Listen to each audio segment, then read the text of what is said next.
Your Arizona Wildcats are on the air.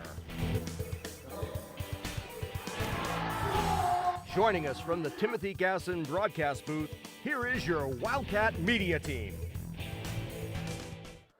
Hello, everyone, and welcome into Arizona Wildcats hockey. I'm Tom Callahan, joined by Sebastian Janik, as we're getting ready to go for a little afternoon delight here. Arizona and Arizona State, one of the best rivalries in any college sport, takes to the ice once again today. Arizona State winning on Thursday night. Sebastian, I heard Coach Berman's pregame talk to this Arizona Wildcats team.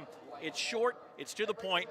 Today's all about effort. It's all about effort. When asked about the technical side of the game, he said you got to see the effort side first, and that's what's going to matter for this U of A team. The energy, the effort to show that they want to win this Cactus Cup on home ice. You know, it's a Saturday afternoon game. We had a raucous crowd for the Thursday night game, but on this Saturday afternoon, it's going to be another chance to clinch the Cactus Cup, and that message from Berman's got to resonate up and down the whole bench. Absolutely. All right, we'll have puck drop coming up in just a little bit. Right now, we're going to go down to the ice for the introductions, then the anthem, and then we're underway.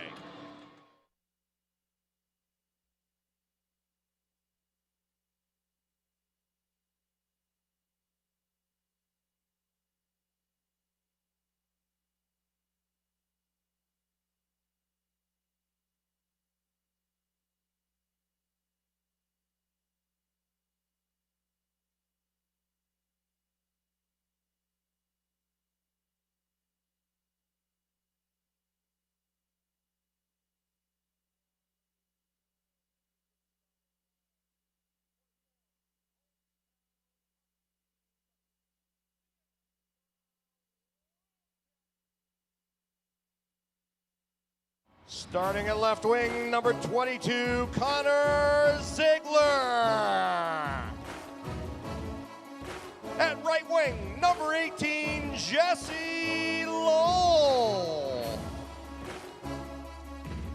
At the center position for the Cats, number 20, Brody Selman. At left defense, number 17, Ben Jones. And right defense, number 13, Matthew Hull. And in the nets today for your Wildcats, number 35, Nolan Bevelsick. The head coach of your Wildcats is Chad Berman.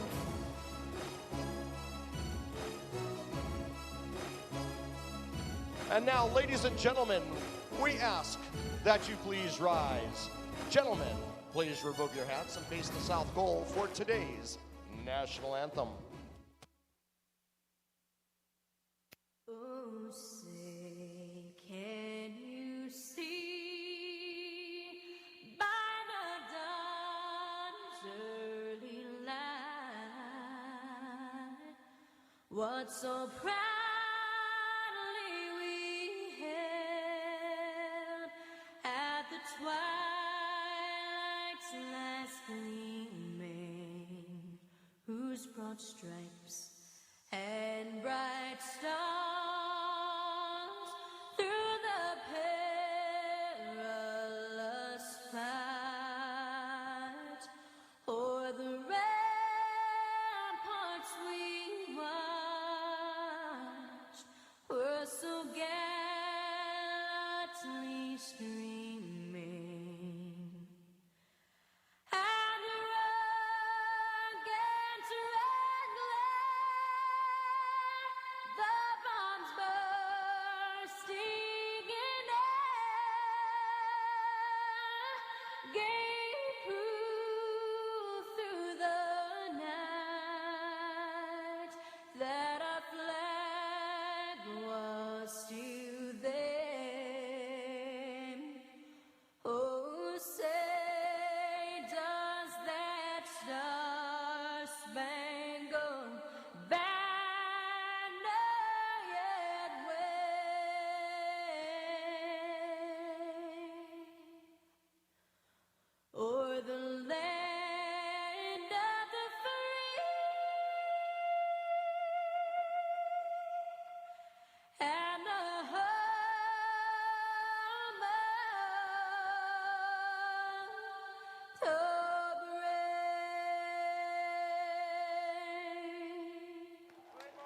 And as we are getting ready to Your go here referee at for today's Tucson Arena for this afternoon game between Arizona and Arizona State, the crowd filing in here. If you're in the area, come on down, join us. Maybe a little lunchtime hockey for you.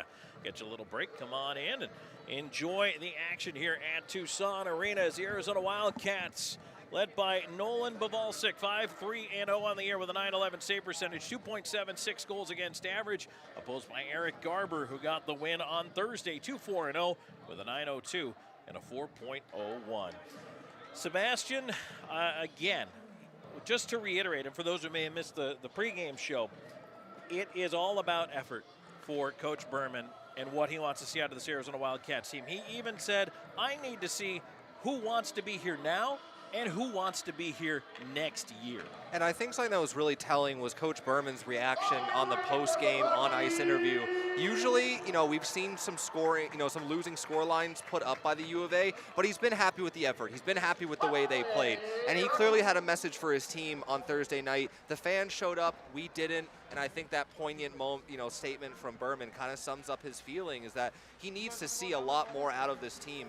Not necessarily on the score sheet 100%, but just effort-wise. Absolutely, and so to start things off here, right away the Wildcats hemmed into their own end by Arizona State. It's not a far trip down the I-10 here for the Sundevils to make it on down, and Selman will poke his way on into the right wing corner. He'll absorb the hit, try to play it around here. Ziegler elevated the first line today. We're going to see some line shuffling early in this one, as Coach Berman tries to find that effort and that spark. There's a long shot in, hits Selman, stays out. And everybody looking around for that for just a moment before it came down. Lowell on the left side, he'll put it into the corner. It bounced right to Selman though, but he was unable to get that bouncer on net. Yeah, Ziegler getting that promotion to the top line because he was one of the few guys who Coach Berman singled out as a guy who put in the effort, who did work hard on that Thursday night game. And he's going to get his chance here. And we saw on that first shift, he gets behind the net, generates some trouble. And now here's speed with Arizona State moving up left side. There's a shot tipped out of play as Lackey came flying through the neutral zone. Good stick there to tip that one out. Yeah, good job there by Fisher to stick with Lackey, who has a lot of speed when he gets the legs going. There's no doubt about that. Gets in, first chance neutralized by the defense of Arizona. And that was one thing we saw too, is that the defensive, I think just overall, there is not one part of the game on Thursday the U of A is going to look at on tape and say we did that right. They'll push in here as Cusinelli trying to move in on the left side. And a lot of it too comes down to winning those battles. Orfanos, right point, here's Hull, looking for a seam, feeds it down low, tipped right in front. Orfanos, a chance, tipped wide to the net. There's a centering attempt, that one off a skate. Cusinelli got it through that time, nobody there for it. Jones at the left point, tried to sweep it low, and his chip past him and out. Some good offensive pressure here in the first 2 minutes by the U of A. We kind of saw the complete opposite on Thursday night, where ASU came out and was able to dominate the offensive zone time. But the U of A using those down low plays behind the net, a little bit more, which I think they definitely worked to their advantage. Now Duke Litwin in on the forecheck. Well, that's something too that also can dictate not only the pace but the aggression and really the mood and style of the game, is how aggressive you are on the forecheck. And you like to see guys getting in there, forcing a disruption to the ASU breakout, and maybe forcing a couple of turnovers and some mistakes. Instead, it's stretched the other way up the left side of centering. If he didn't get through, chance, and that is wide on the blocker side of Pavalsic as Tillman stepped down from the point. And now the Wildcats back, led by Timor on the left wing. He'll pull in on the backhand, around behind the net. One hand on the stick, controlling, feeds it up to the right point. Safrino's wrister bouncing through, back door! Oh, just off the outside of the cage! Centering attempt didn't get through. Meyer on it again, he'll send it up the rim. Timor, quick shot, score! Timor with a low wrister that finds its way through the wickets on Garber. The Wildcats strike first, it's 1-0. A flurry of offensive chances there from the U of A coming from all over the place, and it's Cameron Timor up on the point. Shot first mentality, gets that pass, quickly settles it down. A great low shot on Garber with some net front presence. And this is a different game, from Thursday night. We saw the U of A on their heels in the first 3 minutes. Now it's the U of A bowling over ASU in these first 3 minutes. Well, they did not give Garber a chance to see that puck whatsoever. Great start to things here for Arizona to get that first goal and get on the board. Now let's say they follow it up as Shively will pitch it in on the backhand. Sofrino moving in. Keep it Oh, in. Wildcat goal, give it to number 9, Cameron Timor.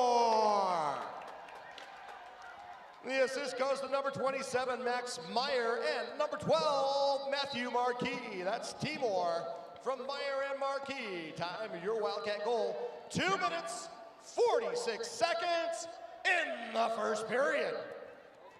So a quick early goal here. Arizona State trying to push back, and don't discount that. Sebastian, we've already seen some good effort and some good energy out of Arizona State, but here's Selman cutting through, pulled down. Will we get a penalty shot call here or just a penalty? It's going to be a hooking call. We saw a penalty shot on Thursday night, so looking there for it, but Selman was not quite in by himself. But Arizona right to the power play here with that early goal, momentum all on their side. Well, we talked about effort. Brody Selman there with a great effort, bursts of speed up the middle, draws the penalty, and leading up to that Cameron Timor goal, Timor had a goal on Thursday night as well, so 2 goals in 2 games for Timor, but Max Meyer with some great effort around the net, and Timor's going to get another chance here, goes back to his D partner. Deneen ends up with the hooking call. Penalty, 3 minutes, 43 seconds in the first period. Here's a shot It gives your blocked off Wildcats his a own man Hogan in front there. transportation power play. Fisher tried to snake that one through. He'll have to chase it all the way down on the clear. Selman out there, and he'll take it up that left side, give it back. Fisher now right side to Timor. Timor stepping up through a check, got knocked down on his way through, and he's a little slow to get up. Timor might have got caught on his leg there. He's going to head off the ice.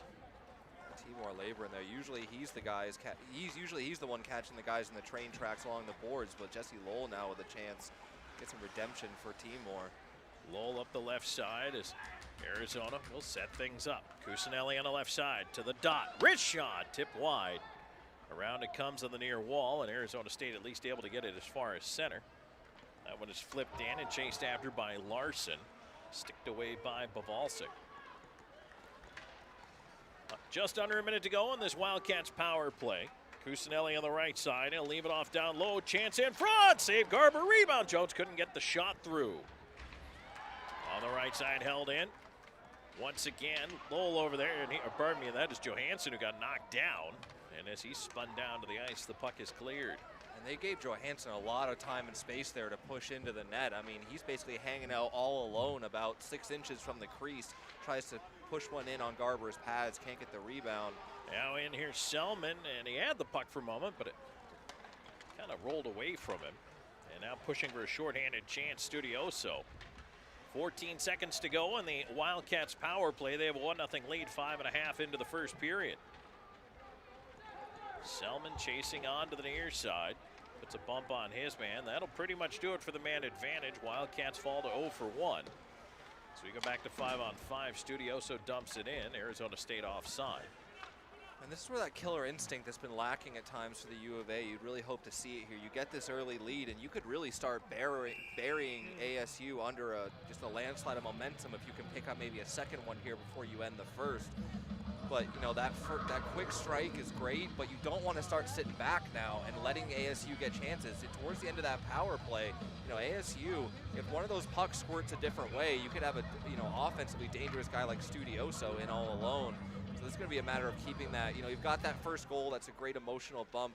You've got to keep carrying it through here for a full 20 minutes. Well, and as we've talked about before too, Sebastian, I mean, it's different things count in the computer model. Goal differential is one of them, as Bavalsic flops on that puck at the side of the net.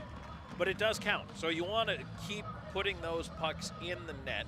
Wins count, yes. Losses count negatively, yes, but there's other factors. And interestingly enough, they weigh differently depending on how well or how poorly your opponent's rank. So there's really, the want and the need to see that finish all the time, all 3 periods, that 60-minute effort.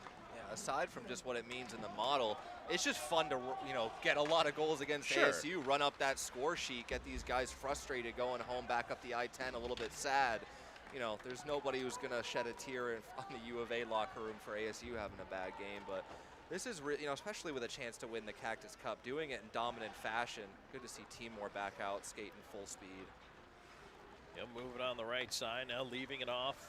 Hedgecoke getting it to center, dumping it in. And that'll be cut off behind the net. We get a little bit of a comeuppance at center, but the players separate over there. Lusby up on the forecheck, forcing it onto the near side. It's chipped up past Fritz.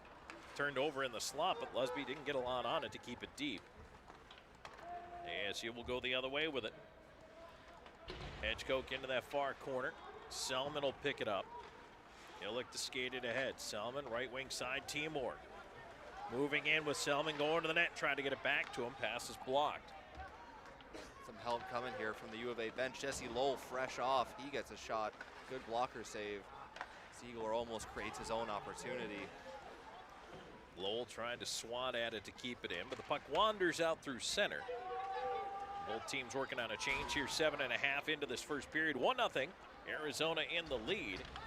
Now Arizona State going to try to see if they can muster a response. Here's Tillman with a shot, Pavalsik save, and he casually paddles that one aside to keep the play moving. Almost in slow motion there from Biv, no urgency at all. I mean, he makes it look like there's no urgency. Obviously, he knows what he's doing with the puck when he clears that one out there, but it's always amazing just to see how calm goalies are in chaotic situations. But that's what you need out of a guy like that. ASU seemed to have a little bit of trouble in their own defensive zone. Their offense, when they've gotten chances, has looked dangerous, but in their own zone, U of A has been having their way with them when they can get in there and set up. I will say that between Pavalsik and Churro, U of A has probably two of the lowest active heart rate goaltenders in the ACHA. They both just always seem very calm and very collected out there. It'd be nice to get them on one of those Whoop live feeds and see what actually does make the heart rate spike. It might be about nothing. Arizona State on the regroup here, trying to push through center, but the puck turned over. Wildcats back in. Cusinelli right side on the backhand centers, and Otis take it away in front. Not the worst idea there, because if you throw one hard out in front like that, it can be hard for the defenseman to settle it down. Maybe it creates some chaos. And I think that's what the U of A needs, is just making ASU frantic and chaotic in their own zone by just throwing as much rubber on Garber as you can get. Johansson on the left side, feeds Orfano, center that Cusinelli off the back of the mesh. Johansson to the far side over there. This is one of the big things that Coach Berman talked about, these puck battles. Who comes out with the puck? This time it's Arizona State. They're able to get it towards center. Sent in, Orfanos giving chase. He's watched by Hoffenkamp. And back up the left side, here's a lead for Meyer. He'll send it in from there. Garber out to play it, flings it around the near side. Hoffenkamp ends up with it again.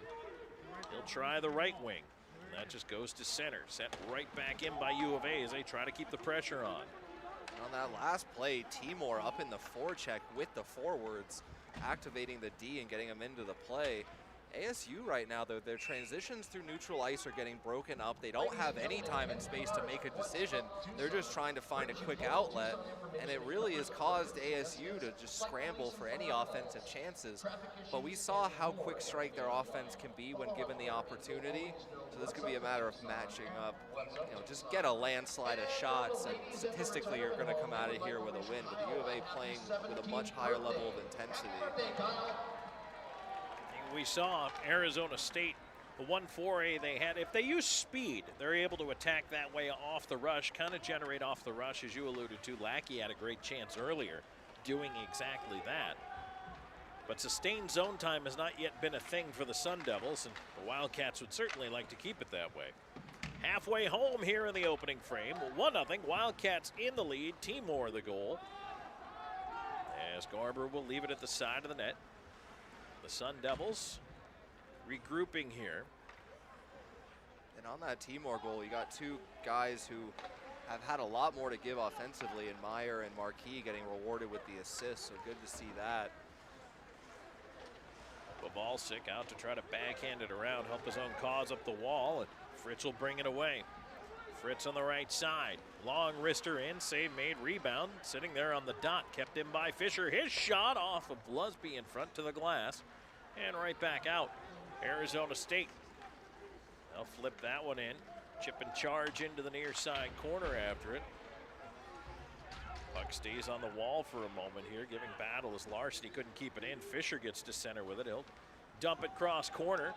while his teammates change it up, and now Fisher will head off as well. That shift there again from ASU, just a dump, one and done. U of A skates it out. Now ASU is forced to regroup, try to get something a little bit more transition game. And Jesse Lowell laying the body in the first period, as we like to see him do, getting the physicality activated. Puck now tipped in from center, charging up after it. Here's Ziegler into the corner. Puck on the left wing side, tied up in the dot, ends up with Lowell and chopped off Lowell. He kept it in. Nice job. Flips it into the near side corner. Big hit over there on Selman. Now the physical play's picking up a little bit.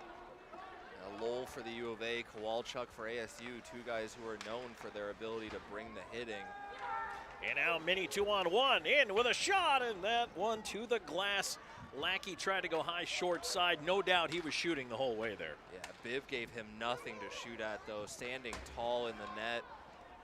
There was very little room to go over that shoulder if Lackey would have somehow picked it. But just like we said, you know, that 2-on-1 develops almost out of nothing there. And it's ASU with a burst of speed.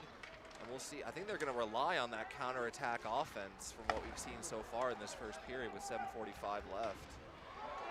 Big hit there from Johansson on Kowalchuk. And no team likes to be hit. Teams may like to hit. They don't like to be hit. And that's something I think right now, kind of looking at this Arizona squad, if they can get the physical advantage a little bit early here, plus they've got a 1-goal lead right now, as we count 7:20 left to go in this first period. You know, you get the players to start looking over their shoulder a little bit more. Here's Orfanos in, and he lost the puck in the slot. What a high IQ play there from Timor. He came to bring the offensive juice tonight, and just barely off sides there. Litwin couldn't get back over the line, or Cusinelli would have had a lot of room to push towards that net.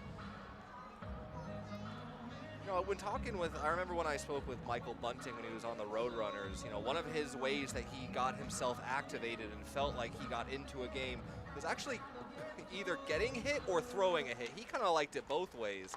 So you never know. Sometimes those guys, you don't, you know, really realize you're in a hockey game until you've got your butt on the ice, and then it kind of snaps you into it like, oh, I need to get my head on a swivel right now.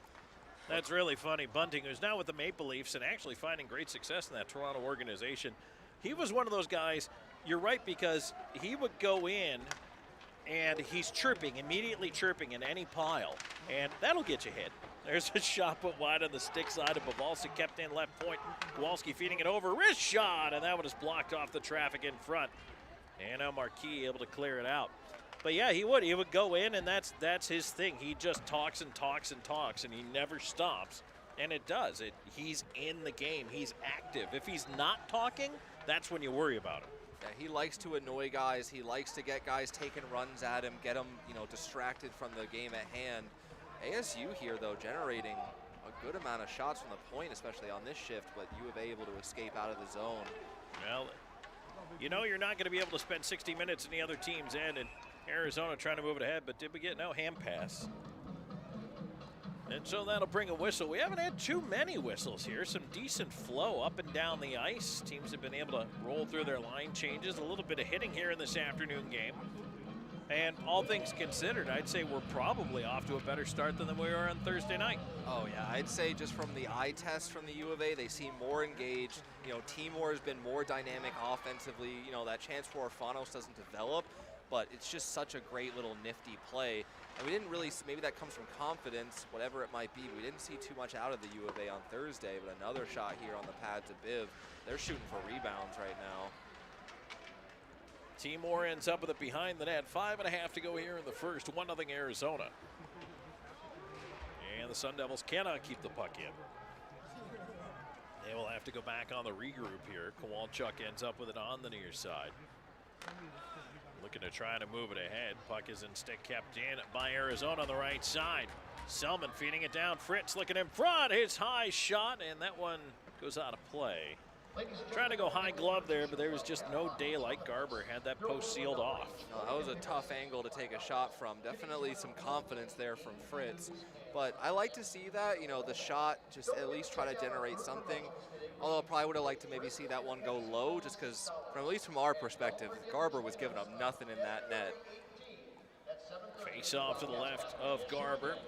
Come celebrate the seniors. And the Wildcats controlling. Left point, some room, long shot in. Garber coughs up a rebound. Selman took a swat, couldn't get it. Garber giving up a lot more rebounds than we saw on Thursday as well. I mean, those shots from the point are hard to track. There's a lot going on in front. And if Garber's going to keep letting them pop off the chest and drop down into the blue paint, U of A needs to go back to that well as much as they can. Got to crash that net, absolutely. Get in front. Puck poked around Studioso.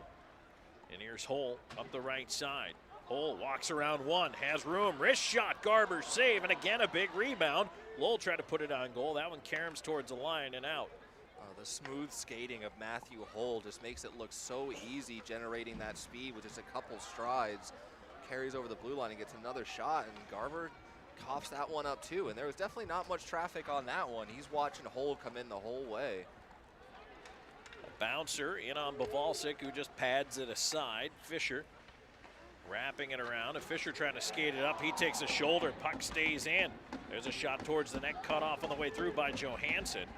Johansson looking to flip it across. He does. Fisher into the rush, has Orfanos with him. Sends it across into traffic. That one knocked out of the air. Then right back now, 2-on-1 developing for Arizona State. There's a cross ice pass. Hoffenkamp shot into left pad save. What a stop by Bavalsic. Just getting the toe on it. Yeah, Biv did not look bored on that one. Great athletic move from Bavolsic to bail out the U of A when they give up that 2-on-1 with speed over the blue line. And a nice little saucer pass there to get settled down too. Biv stays with it the whole way. Hoffenkamp will throw it in from center once again. He's got the absolute best scoring chance of the game for the Sundevils. And he was denied in front there. Marquis trying to pull the puck out of his skates, moving ahead. He'll dump it in. Meyer up on the forecheck here. He'll force Palmer up the left wing with it. And big hit by Palmer on Hedgecote there. The physical play is picking up in this one. 3 minutes to go in the first, still 1-0 Arizona. There's Litwin centering, feed, bouncing puck in front. Garber able to find it. He'll hold on. Great pass there to thread the seam from Litwin to Meyer out in front, just can't get the shot away. And we've probably seen more big hits in the first 17 minutes of this period than we saw in the entire 60 of Thursday night's game. And I still think that should be more indicative of this rivalry of these two teams. That matches what I would expect from their play style a bit more. You're gonna have to come out of here with probably some ice packs to win the Cactus Cup. Hole keeping the puck into the right point once again, walks in, wrist shot, Garber save, rebound sitting side of the net, they jam away at it, puck still free, still not in. How did that not find a way in? Garber didn't have it covered, but no one could find it to stuff it home.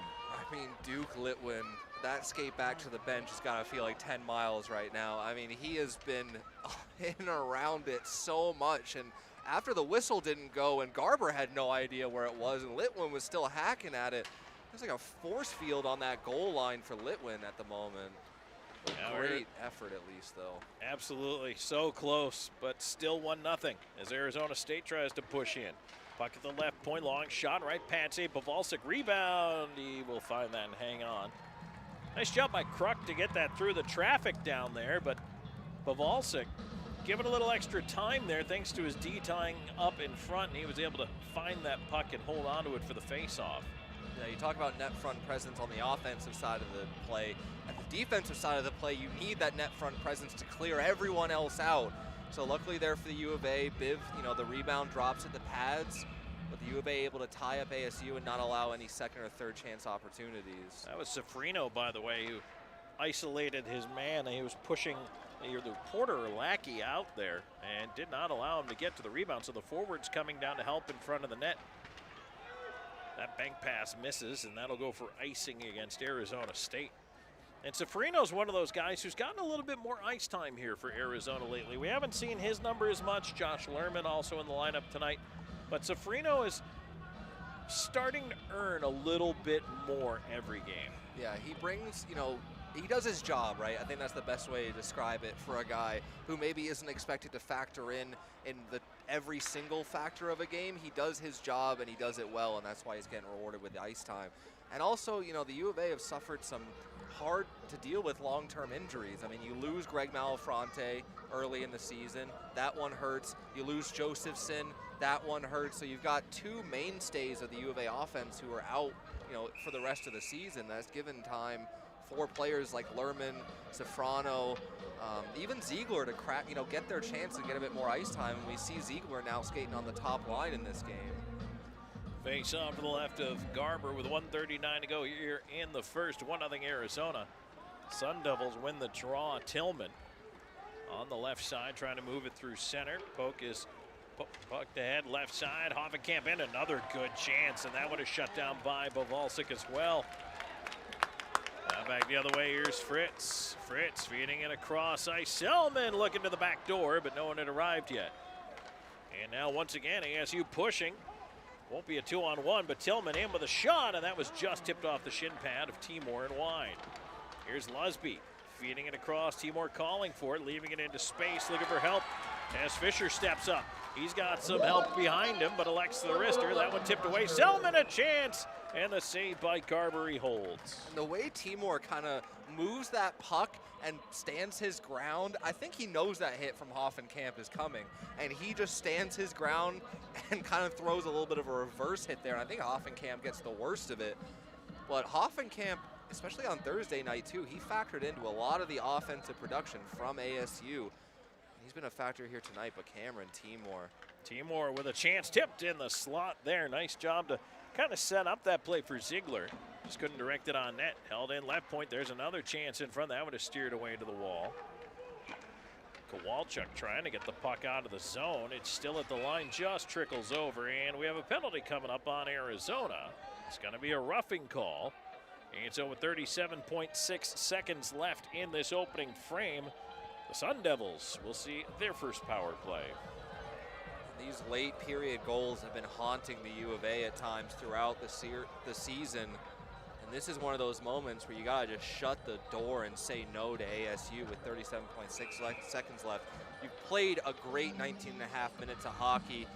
The one thing that has concerned me a tiny bit are some of these odd man rushes that ASU seems to be getting pretty often. The U of A's done a great job of shutting them down so far. Yeah, number 22, Connor Ziegler, 2 minutes for roughing. Time of that penalty, 19 minutes, 23 seconds in the first period. So under 30 seconds to go in the period here. Arizona State would love to strike before the horn. Tillman up top with it, feeding it over to the near dot. Plord back up to Tillman. He'll let it go, bouncer, and that one is tipped wide. And a chance for Jones to clear. He will get it down the ice. Lackey with a good tip on that. 8 seconds to go. Sun Devils will have to hurry if they're going to generate something. Long shot in. Bovalsic steers it aside, and that'll do it for the period. So the Sun Devils will indeed come back out with some power play time. 1 minute, 23 seconds remaining on that power play clock. And right now, on balance, I think a much better 20 minutes than anything we saw on Thursday night from this Arizona Wildcats team. Yeah, especially in terms of a complete offensive package. A lot more of that shot-first mentality. They're not overpassing in the offensive zone. When a guy at the point has a shot, he's taking it. Matthew Hull jumping up into the rush and creating opportunities. Cameron Timor jumping up in the rush. Litwin with an absolute jam play at the line that somehow doesn't go over. I mean, you've got a lot of guys buzzing here that you didn't see that same compete level on Thursday night in the first period. So after one period of play, it's 1-0 Wildcats. Sebastian, what do we have coming up here in our first intermission? I believe we're going to either have another if you were here on Thursday, you probably saw the interview with Matthew Hull, or we might be running a little chat with Berman that we had to go in between the first and second periods. But either way, we'll be back with you for the second, depending on what we've got running in the first intermission here. There you go, 20 minutes in, 1-0 Wildcats. This is Arizona Wildcats hockey.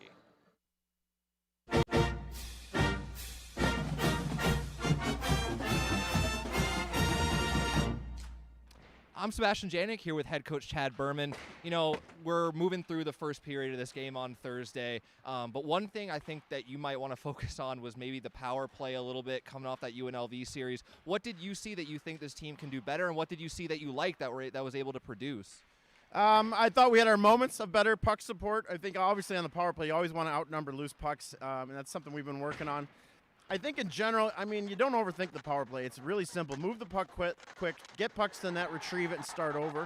I'd like to see us get more pucks on net, especially more one-timer shots, creating reactionary saves that create second and third opportunities. I don't think we're getting enough second and third opportunities. I think we're a little slow in our decision-making on 2-on-1s, and that's, the name of the game of the power play is find the 2-on-1, attack the 2-on-1, and if you make good decisions, you're going to have success. We haven't, so we'll make a couple changes here, get a couple different looks with an emphasis on getting more pucks on net. Awesome. Thanks, Coach. Because of Eller, I've had once-in-a-lifetime opportunities. I've learned to step outside of my comfort zone. Eller has given me a platform to bridge my technical skills into managerial skills. Because of Eller, I've grown my professional network. Because of Eller, I am more passionate about my goals. I've met amazing people. Because of Eller, I have endless opportunities. I am more involved in my community. I've been able to enhance my public speaking, which led me to get my internship this summer. I've started taking more initiative in my life. Because of Eller, I have a home here at the U of A. I'm Javier. I'm Vikas. I'm Sariska. I'm Natalie. I'm Itzel. I'm Daniel. I'm Javier. I am Paola. I'm Brent. I'm Katia. I'm Jason. I'm Sean. I am Vedashri. I'm Jennifer. I am Eller.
Welcome back into the Tucson Arena. Sebastian Janik joined in the booth by Matt Tiart. We will have the call for this second period with the U of A against the ASU Sundevils. Good first period from the U of A, pretty complete on the offensive side. Timor gets the goal from Marquis and Meyer. But Matt, a couple of 2-on-1s that we saw develop out of not much that Biv had to be very sharp on as that period progressed. Yeah, if we're talking about most important players or most key players for that first period, it was Cameron Timor and Bavolsik, right? He was huge, especially on those 201s. One was just a wide open one-timer, and he came over and just made a huge blocker save. So looking to have him stay huge in this one, be a big part of this win. Yeah, definitely good to see Biv getting some reps in early, making some big stops, keeping the U of A with the goose egg on ASU. A chance to win the Cactus Cup here on a Saturday afternoon game. We all know what that means to both of these programs, and this will be the 4th consecutive year the U of A will keep the Cactus Cup in the locker room in the TCC. Yeah, Arizona getting a win today, securing the Cactus Cup. I mean, you start to make an argument that this isn't much of a rivalry, right? Rivalries are typically close. I mean, 4 in a row, that's a dynasty at this point, so. That's true, and we've seen, you know, I think that's kind of been indicative of the rise the U of A has been on to that parity level with ASU, and lately they've been able to overcome and, you know, kind of surpass ASU, especially at the ACHA level. But we get things going here in the second period. Plord for ASU, who was a offensively very dynamic player on Thursday. He's been kept pretty much quiet so far, but here on the first shift, it's Connor Tillman with a big burst of speed getting in on the forecheck. ASU coming out in this first shift, looking to make an impact, show the U of A they're not going to get pushed around. Back to the point. The D-men go between each other. Tillman now with it, looking for a lane. Everything staying to the outside here, but this gets over to Studioso. Studioso tries to center out in front. Meyer gives a tip to it, goes back to Tillman. Now ASU trying to work it low, back to high. Good passing here from ASU. That shot, though, hits their own man. ASU, though, looking like they're on a power play right now. Catching you. Oh, they are on a power play, of course. I forgot about that carryover. That makes far more sense. Yeah, they're using this power play to their advantage. They're taking their sweet time setting things up. Yeah, they're looking for that guaranteed goal here at the moment. Glad my partner here was able to catch me, because I was looking at this, but now a shot. I believe that was from either Lackey. Yeah, from Lackey. Now very close to the end of this penalty, but Studioso with a good chance. Tries to go backdoor, and they score. Yeah, that looks like it's going to go as a 5-on-5 goal. Ziegler, I mean, right out of the box. That was a wide open backdoor pass. I mean, Lackey even had time to settle that down and hammer it home. He had time to grab a coffee from the concession stands. That was beautifully set up by ASU. Yeah, I think Studioso kind of froze Biv, thinking that Studioso was going to go for the shot. Lackey posted up at the back post.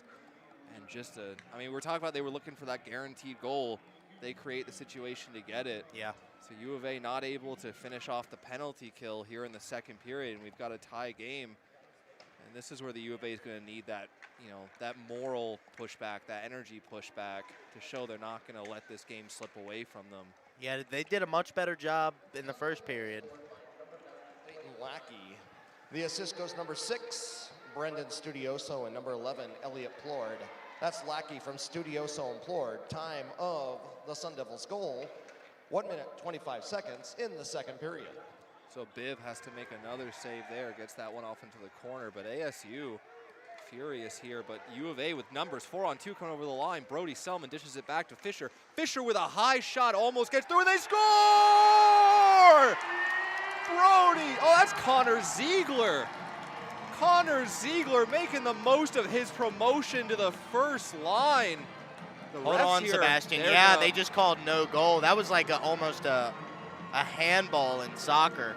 Yeah, they're going to call that one a hand pass and bring it back. So, my streak of not being able to call a U of A goal continues, and my streak of calling ASU goals continues. So this is fantastic. But let's have a silver lining here, right? 4-on-2, they create something. Puck ends up in the back of the net. They call no goal, but that's something you can carry into the next shift. right? That's momentum right there. Yeah, that 4-on-2 coming over the line. Great effort there from Selman. This top line looking like it could work pretty well together, and they almost connect, but that did look like a little bit of a broken play, that puck bouncing around up high. But now Tillman for ASU coming over, looking for the middle for the 2-on-1 backdoor again. Jesse Lowell tries to get up the boards. He gets sandwiched off. Now Ziegler again, big burst of speed. Ziegler tries to hammer it out in front. Garber has to pick that one up. Lowell gets in there a little bit late. Now Ziegler is going to mix it up. Here we go. This is the ASU U of A rivalry we're used to. Yeah, Didn't see a lot of this on Thursday. No, this is the type of play where the U of A has got to have just a bit of pushback. But if you're going to take penalties, at least call them matching ones. It looks like the ref is pointing to the box, and only in no, I think Ziegler was trying for the casual skate to the bench, halfway there, halfway not. Ziegler must have forgot something in the box because he's going back. Yeah, so it's going to be Ziegler going to the box along with McGrath for ASU. So guessing some matching ruffling penalties there for each of those guys. So Ziegler will head to the box once again, but this will end up being 5-on-5 hockey or 4-on-4 hockey. Looks like they're still trying to sort it out. Yep, it's going to be 4-on-4 here with Cusinelli out there with Johansson. So we'll bring in the call. Orfanos hard on the forward check. Getting on his horse. 17, Joseph McGrath, 2 minutes for roughing. Wildcat penalty on number 22, Connor Ziegler, 2 minutes for roughing. Both penalties at 2 minutes, 22 seconds in the second period. So some open ice here with a 4-on-4. Orfanos and Cusinelli going to get a chance to go to work. Now Orfanos out in front, holds, waits, tries to go backdoor. They're trying to go backdoor to each other. They just can't get the pass through. Now it's Shively looking for Fisher. Can't connect on that one either. Kus and Orfanos, both from their bellies, trying to go back and forth. Yeah, that was an excellent chance. Plenty of ice. They took their time. But some speed, time, and space here for ASU. That shot gets blocked away, and this will come all the way back to center ice. And, you know, and this is a good sign for the U of A because Arizona State on Thursday night, they were burying those chances, right? Anytime they had open ice in front of Churro, they found a way to get in the back of the net. So, very opportunistic offensive approach on Thursday. But ASU going to set up here. Shot never gets through on Bivolsic. U of A, little bit of touches, trying to settle a good breakout. Can't quite get it there. Now Hedgecoke goes, stops up behind the net, draws his man. Now over to Timor. Lackey strips the puck from Timor. Lackey with some nifty moves right now, creating space and chances. Lackey on a tour of the offensive zone. He'll self-pass to himself, go behind the net. Him and Johansson get into a bit of a scuffle there. yeah, you got to watch those retaliations. That's how they got Ziegler in the first period with a roughing. Yeah, but Meyer can't skate onto that one. And Lackey can be a pest, mainly because he does have that speed and skill for those quick cutbacks. Good steal here from Meyer, though. Johansson, Litwin actually in there. But now ASU, with numbers if they hurry, U of A gets back on the back check. Timor stops that centering pass. Now ASU tries to go behind the net again. Plord in on his man. McGrath along the far boards. ASU taking the chance to just cycle it around the outside, wait for something in the middle to develop. And that's where the fine balance is. You know, you don't want to give ASU too much time. Great chance here for U of A with numbers if they can hurry. Now it's Lerman. He tries to go for the high backhand. That sails over the net.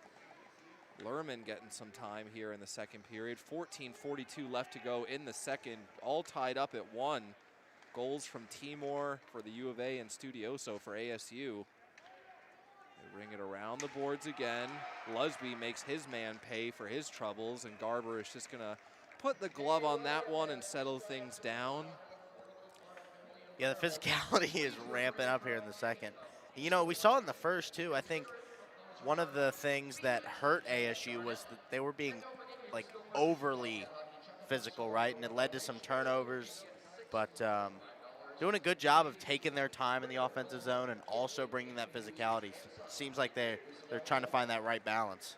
Yeah, and ASU here, they're able to strip the puck, dueling 23s. Connor Deneen scooped that one in. They try to go out in front. Biv's going to cover that. ASU player gets a little bit too close to Biv, a little bit too late. But I will say ASU having a much better period of hockey here in the second. I thought in the first, the U of A was really able to dictate the pace of things, but ever since that power play goal, U of A having a little bit of trouble getting into their system and applying the same level of pressure they were in the first. Yeah, shots 14-8 to end the first in favor of Arizona, so definitely got a little bit quantity-wise more of the chances. Yeah, a lot of shots from the point, a lot of trying to get those seeing eye shots, or at least get some chaos and motion out in front. But now Brody Selman, he can't get through. He gets shoved down. Lusby on the forecheck dislodges the puck from his man. Now Lusby trying to make something happen. Hoffenkamp wraps him up. Both arms now out in front. Fritz with a chance, just can't bury it far side. U of A here with a great offensive shift. Now Shively calls for the puck. Quick shot in. Garber has to push that one out. Now Lusby again. Tries to go middle, blocked off well there by ASU, and now a big burst of speed down the wing. Can't make anything of it though. Houseworth not able to really generate much from what looked like a possible another 2-on-1 for ASU. Now Jesse Lowell over the blue line, controls, goes around his man. Jesse Lowell on a one-man mission, can't get it back into the middle, but a great effort there from Lowell to generate an offensive chance. Now Hoffenkamp for ASU just pushes it up the ice. Kowalchuk, the captain, in hard on Biv, doesn't get the shot away because of the defense there. Now ASU with some forechecking pressure, they dislodge the puck. Tillman goes down. Tillman with it again, trying to center. ASU going for the tic-tac-toe goal. Yeah. They can't connect. Palmer would have had a wide open net. And it's gonna be Ben Jones here taking a penalty. He is not happy with that one. Looking up at the ceiling immediately. McGrath, I mean, you gotta say it definitely is a cross check, but I don't think McGrath is exactly planted on his skates either. So Jones, or Orfanos tries to looks give, like it looks like Ben Jones is going to go for boarding. It looks like. We'll bring in the call here. But prior to that penalty, back and forth, you know, smart decision making. ASU recently going for the tic-tac-toe wide open goal, and then on the other end, Arizona State was bunched up in front of Garber, and they spread out the ice and used the point to their advantage. So good chances for both teams here in the early start of the second. So another big kill here in the second. Ben Jones going to the box. Get the PA announcer in for the call. Looks like the refs are trying to sort out the clock. Looks like they got it. 12:35 left here in the second. ASU wins the faceoff. George Orfanos, 2 minutes for boarding. Time of that penalty, 7 minutes, 25 seconds in the second period. Well, they said George Orfanos, but Ben Jones is in the penalty box. Well, numbers are hard, so there we go. There we go. Got the PA and also changing Jones. Looks like on the front of Jones's jersey, you almost only see a 7. Yeah. But U of A, they've got to shut this one down here. Hedgecoke goes around, tries to wrist it around, gets through Lackey, doesn't get through Tillman though. Now Tillman back to his D partner. Tillman to Studioso, tries to go backdoor to Lackey. They connected for that first ASU goal. Good steal there from Timor, but he can't clear it now. Tillman skates in, shot, that gets blocked. Timor's gonna look for an outlet, tries to get this pass to Selman, but ends up going right to ASU. That one, a tricky bouncer in on Biv. Yeah, that was an unlucky break because Timor read that pass down the board beautifully, intercepted it. He was going for Brody, maybe looking for a breakaway, and just bounces right to ASU. But good job by Biv keeping his eye on the puck. That was a bouncer that could have sneaked in. Yeah, you're just planting your body in front of that one and hoping it hits you because who knows where it's going. Yeah. But ASU with another offensive zone face-off win. Now Palmer for ASU gets it over to Kowalchuk. Kowalchuk down the boards, back over to McGrath. McGrath tries to go low. That pass doesn't connect. Tie up along the boards, gets back to the point. Kowalchuk, he fans on a shot. Kowalchuk again over to McGrath.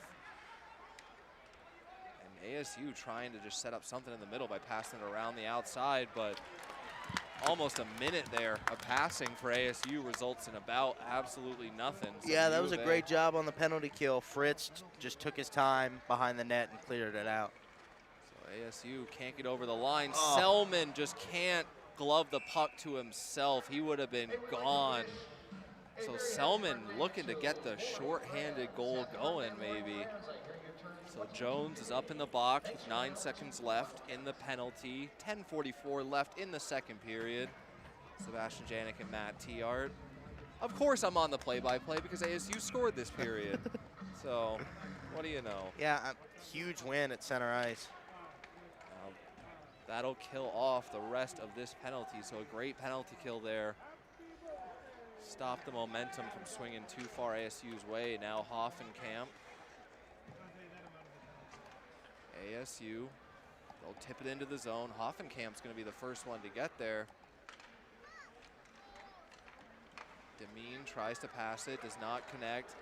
Selman looking for Lowell on the breakaway. They don't connect, but Lowell gets to the puck first, tries to feed it back to Ziegler, just goes wide of him. That one's going to go past the ASU player and go down for an icing. Yeah, that was a beautiful play by Jesse Lowell. He had two options. He had Selman on the left and Ziegler behind him. I don't think he expected that pass. I thought he was going to go around the boards to Brody, so unlucky break there. But good job by Arizona to get it over, get it in the offensive zone, and try to set something up. Yeah, mixing up the offensive flow, trying some different plays. Johansson here to take the face-off in the ASU zone against Hoffenkamp. U of A able to win it. Orfanos gets there first, tries to just dish it into the corner. No one home except ASU. Orfanos closes the distance. Cusinelli tries to wrist it back into the zone. Now Edgar, a little bit of space, tries to dump it in, doesn't get there. Try to go up the boards. Cusinelli, one-touch pass to Orfanos. Orfanos with burst speed, shot off the glove. And not able to get to the second chance rebound, but Orfanos with a great hard shot. And Anthony Cusinelli mixing it up with the physical play too. Good to see Cus getting involved there, laying the body on Landfear. Orfanos tries to strip that one, pressures his man. Now Timor does a good job protecting the puck there. They try to wrist it down low. Johansson tries to go after it. ASU is going to be able to get this though. Hoffenkamp tries to go through Timor, nothing going. Now Orfanos finds Johansson. Johansson can't get it deep. U of A is going to need a line change here, but Orfanos with a great pinch there creates a little bit more time and space for the U of A to get a line change. He's now just a Meyer. Chance creator this shift. Oh, Duke Litwin going for the nifty little backhand move. Shively, he turns it over trying to find Meyer, but Shively trying to repent for his own mistake on the good back check. Shively with it again, able to easily just outlet it to Marquis. Marquis, what a nice little move there. Just can't one-hand push it up the ice. But Meyer is going to be able to skate onto this one. He's going to throw it in deep. Quick shifts here for the U of A. Now, luckily not a back-to-back game here, so you got to think, guys, you know, that one day off, bit more time to recover, get the legs back to 100%. Shively with a smart little pinch there. But ASU able to get it into the zone. Poured. He can't beat Fisher. Fisher plants him into the boards. Litwin in a battle now. Lusby just gets knocked off the puck. Not an easy thing to do against a guy like Lusby. ASU here peppering the U of A boards. Oh, Lusby with a great heads-up play and a diving stop there from Studioso, or Lusby would have been gone too. U of A so close to a couple big breakaways here, but Lusby will get rewarded. He's in behind the net. Tries to control, goes hard into his man. Now Matthew Hull skates in. Hull shoots. Stop from Garber with Lusby on the doorstep, but Matthew Hull up in his offensive game. This feels like an overtime game right now because so many chances on both sides, and you tense up thinking it's going to be a goal. It's a very tight checking period here too. High quality chances. 7:25 left in the first period. Coach Berman will go out with his top line of Selman, Ziegler, and Lowell, with Jones and Matthew Hull on the back end. Selman in to take the face off. Ref's gonna give a little bit rearranging. Selman almost cleanly wins it right back to Ben Jones, but just goes wide of him. So U of A will look to regroup and set something up. Jones trying to go up the board. It doesn't connect with anybody. That's gonna go not for an icing. Called it off. Maybe the ASU player just didn't have the hustle, or icings are always incredibly fun to try to predict because the goalie thought he had one, the players thought they had one, and the ref said no. Well, in the words of the great Doc Emmerich, the best part of the cake, the worst part of hockey. I love you, Doc, but icing's still not my thing. But Selman down the wing, looking middle. Selman holds, goes around the net. Lowell out in front. Back to Hedgecote. Hedgecote with a shot. Comes down in front. Ziegler gets tied up. He can't get a shot away. Lowell tied up with his man. He can't get to the puck first. Almost another great opportunity there for the U of A. Deadly chances. Selman will throw that one in. Garber just whiffs on it. Looked like he was trying to glove it down. Selman takes a little run at Kowalchuk there. But now it's going to be Tillman for ASU over the line. Orfanos does a good job breaking that up.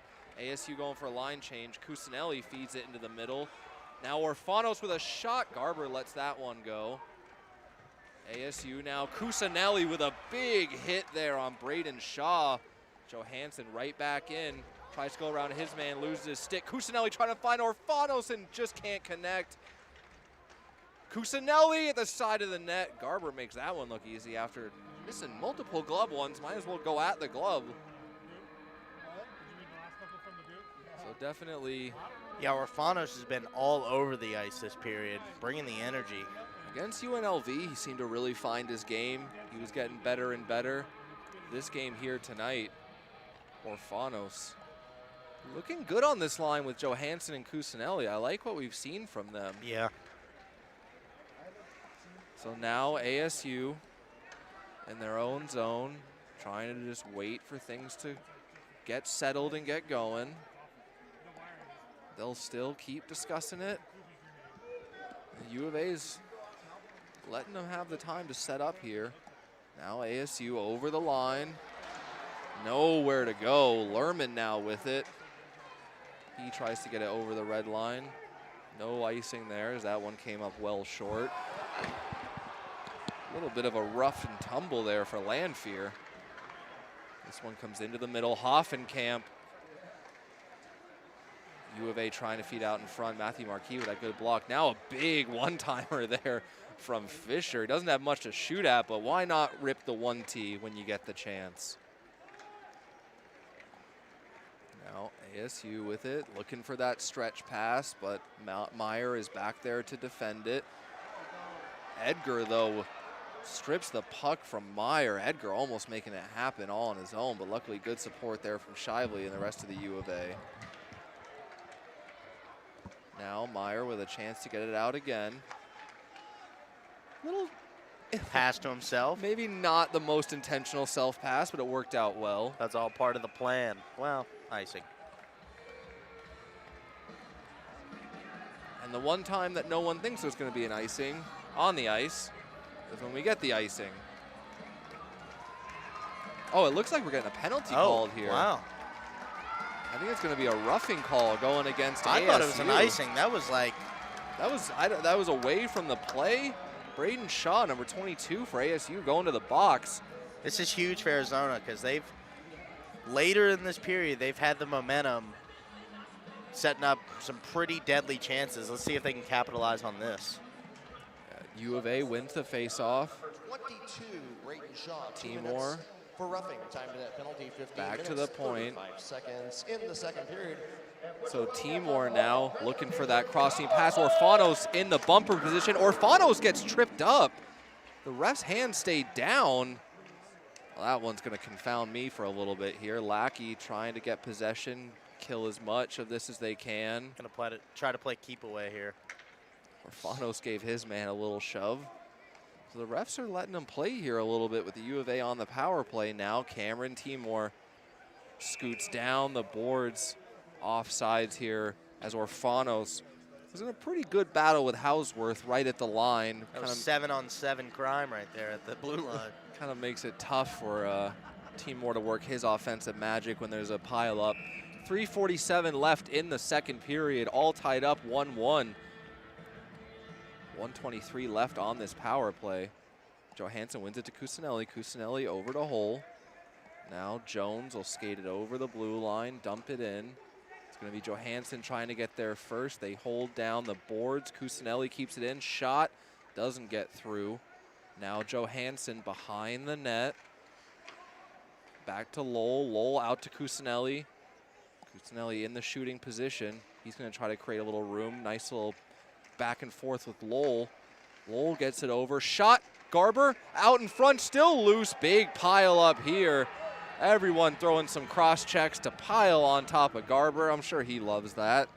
You're just having, a couple 100 pounds of guys cross checked on top of you. But some great movement there between Cusinelli and Lowell. Yeah, step one, win that face-off outside the zone. Step two, get that clean entry. And then they found a lot of space right there.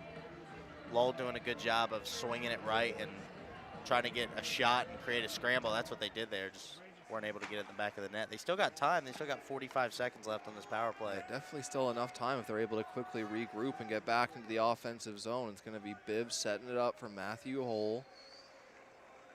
Hole gets around his man. Now Lowell tries to go to the middle, just out of the reach of Johansson. The move there from Lowell off the boards into the middle. 25 seconds left on the penalty. Matthew Hole with a nice little 360 dangle there. No panic in his game. Now Hole over the line, tries to get it over. They do. Good quick shot on Garber. Now Cusinelli with it again. Cusinelli back to Lowell. Lowell up to the point. Matthew Hole shot. Johansson out in front, thought the rebound might have come down. Now Cusinelli over to Lowell. Penalty is expired. Cusinelli doesn't feel the back check coming from Shaw. But a good opportunity there for the U of A. Some good chances, just not quite probably enough shots that Coach Berman would have liked. Turnover here at the line, in all alone, Hoffenkamp, and Biv with the save. What a glove stop from Bavolsik. Getting a standing O from the crowd here. That was incredible. I'll give it up for the man who is, wow, what a great save there. I mean, that's just a broken play. Puck comes off the boards. Hoffenkamp, it looks like he's in practice. There's basically no one else near him all the whatsoever. time in the world. And Biv, not only does he get it, he gets it with the glove, gets the stop. Settle things down here. Litwin in to take the face-off against Hoffenkamp. Litwin does a good job winning that one. Now they try to go around. Marquis ties up his man, but Lerman's not able to get there first. ASU trying to go up the middle. That one kind of handcuffs Shively, but he just sends his man down to the ice. Now U of A over the blue line. They dump it in at the red line, get it on the forecheck. Lerman getting in there with Litwin. Lerman, he throws a big hit. Great pinch there from Shively to jump up and stop it. They just can't control it though. Marquis, it's looking like a baseball game out here. Now Matthew Marquis takes advantage of the chaos. Marquis shot. Garber maybe got a piece of it with the blocker. Yeah, he tried to go short side there. Both teams will make changes. 1:13 left in the second period. ASU tries to go off the boards, doesn't work. Tries to go off the boards again, doesn't work. Selman tries to go low. Ziegler causing chaos. ASU's just trying to nudge this. Didn't hear the whistle, but they heard it, so. Fisher, I think that one might have gone up into the benches. Benches or delayed offside, something. So with exactly 1 minute left in the second period, it'll be Selman in to take the face-off. 1 minute left in the second period. So we'll see how the last minute of this period shakes out. I'd like to see Arizona go for it. 50 seconds, got plenty of time. I still think the U of A, as this period has gone on, that's going to be a penalty right there. And Selman kind of gets caved in there with a stick for his trouble. Well, 42 seconds. Power play goal to end the period. Huge momentum swing here, possibly. And Selman creates that goal with just a good burst of speed, forces his man to try to, kind of stick the leg out on him, takes him down. That's how, keep those legs moving. That's so important. Yeah, just the hustle. If you can beat ASU here with just pure hustle and outwork, the luck is going to come. So with 42 seconds left in the period, Johansson, they can't win the face-off, and this will get cleared all the way down. Biv comes out, stops it up. Biv, not the most active goalie. Sometimes we see goalies as kind of that seventh puck-moving defenseman. Biv just likes to settle it down, set it up. Now Lowell gets on his horse, goes down the near boards. Lowell cutting to the middle. Lowell tries to get the shot away. Can't quite get it, but Lowell with a great power move, and we've seen him pull that off multiple times during the season. He just puts his head down, one hand on the stick, and powers to the front of the net. Yeah, I think that was a smart play. I think he saw Arizona State on their heels a little bit, back skating, and he just said, let me take this one. Just not able to get the timing down to get the shot, but Lowell bringing 100% effort there. Now Johansson comes forward. Beautiful face-off win. Back to the point, Cusinelli over to Hull. Hull switches with Cusinelli. Hull with a shot, just goes wide.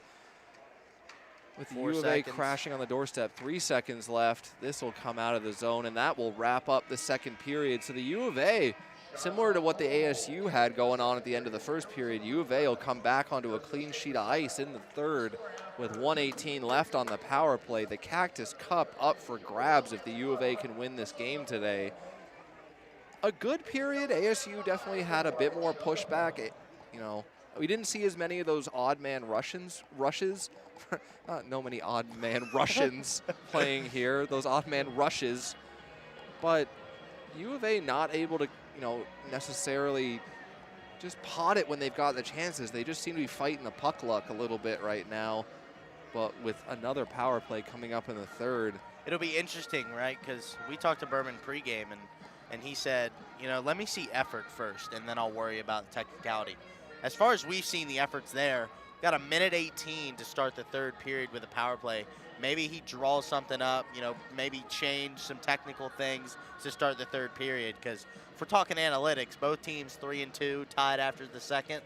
It's anyone's game. Yeah, the effort has certainly been there. Maybe this is where you bring out the whiteboard, draw up something on the technical side of things a little bit here. So we will be back with you for the third in just a little bit. Stay with us for Wildcat hockey from the Tucson Arena. This is Sebastian Janik with Matt Tiart. Stick around for the third period coming up in just a little bit.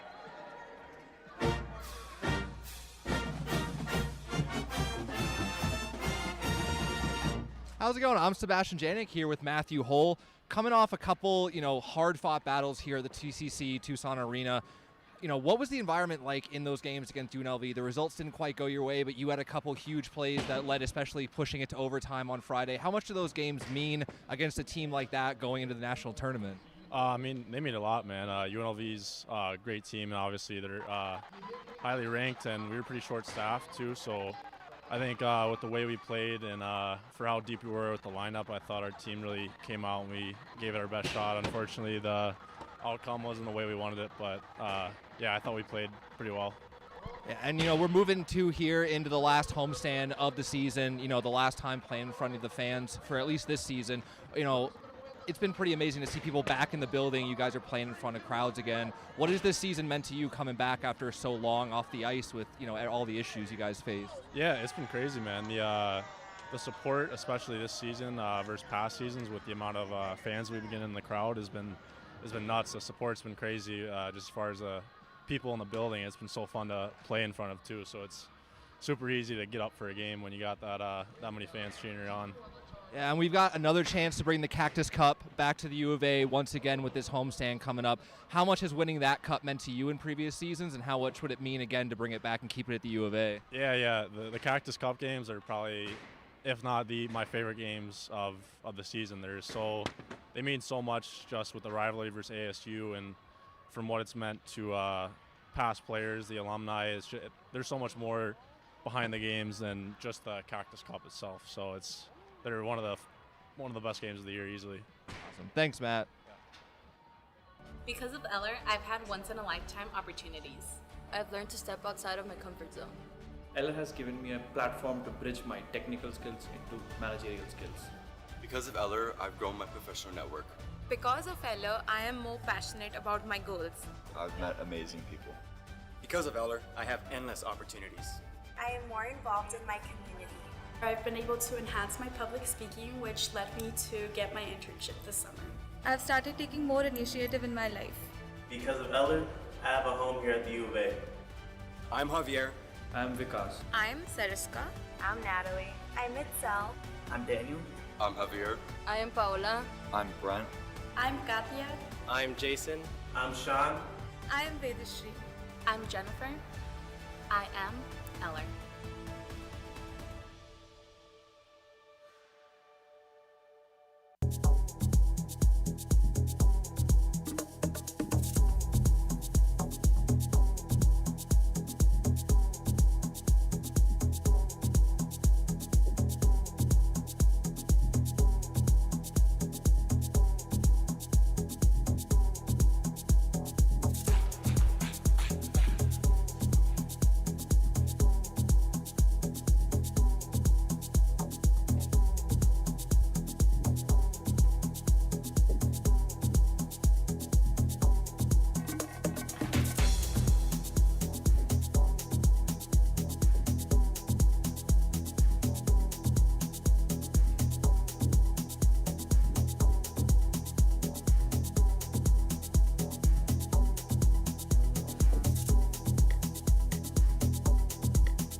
For this one here, and probably helps if I have the right headset on.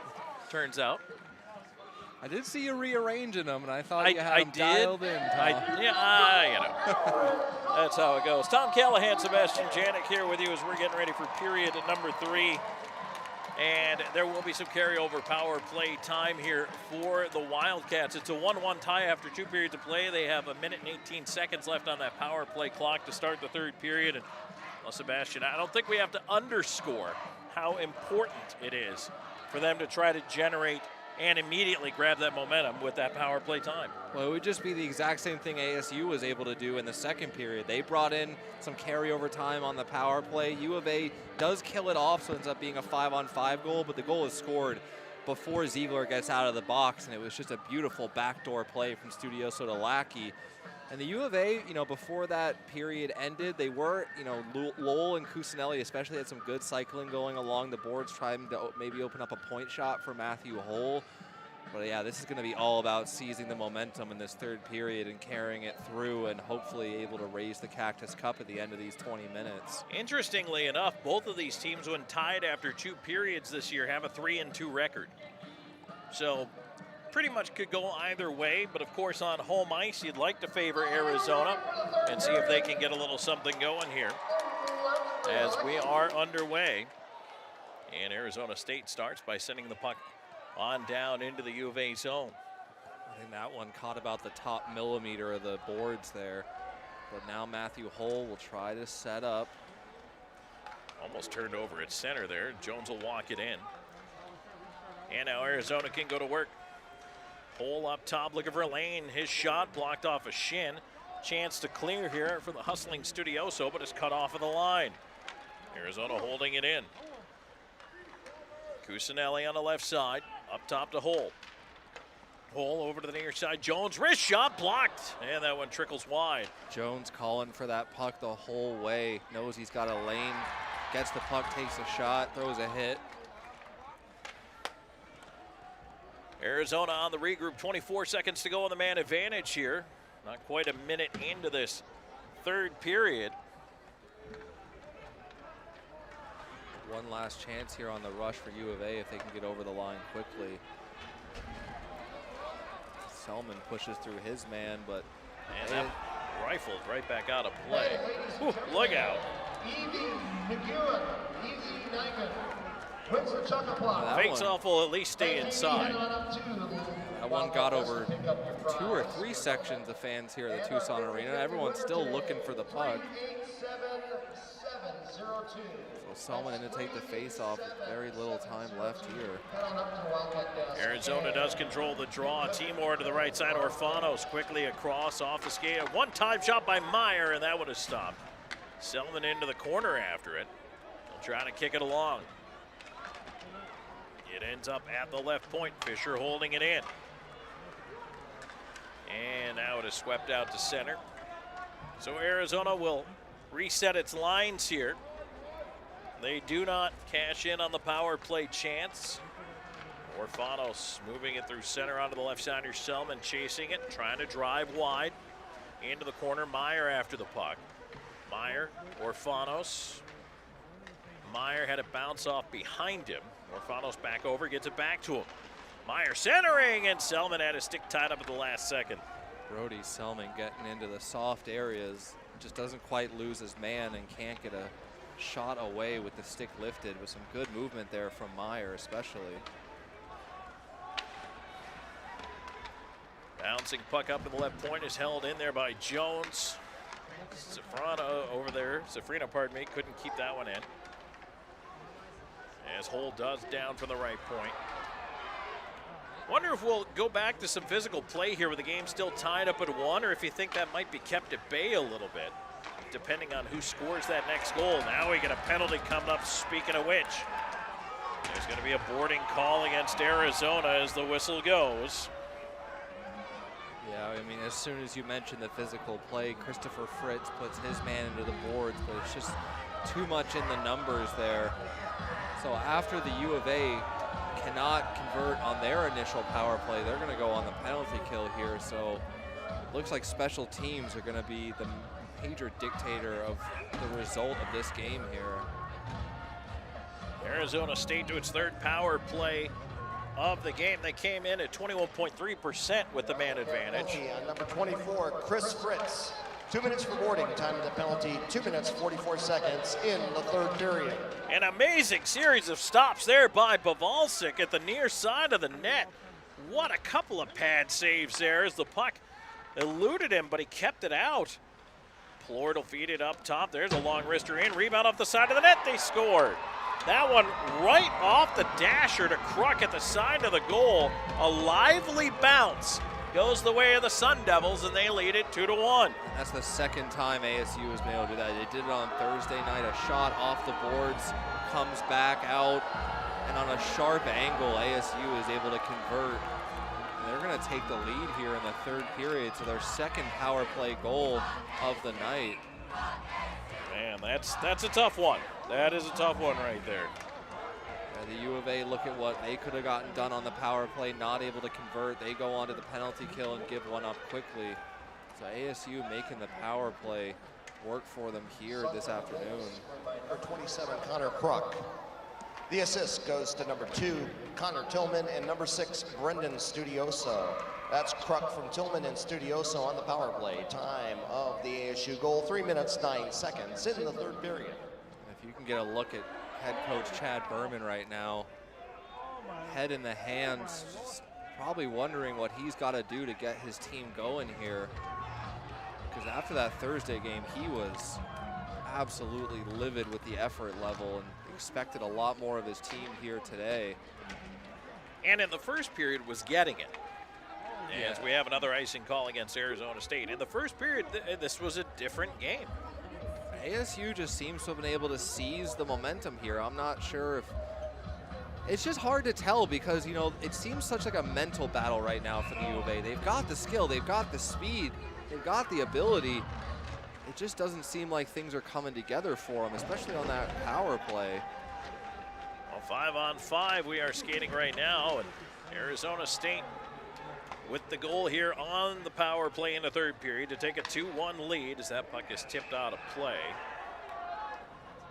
Face-off will end up outside the ASU blue line.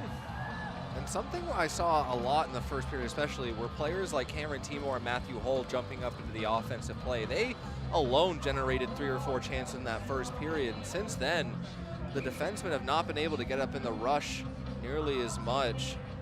And the U of A have kind of been on the back foot for a lot of this since the first period.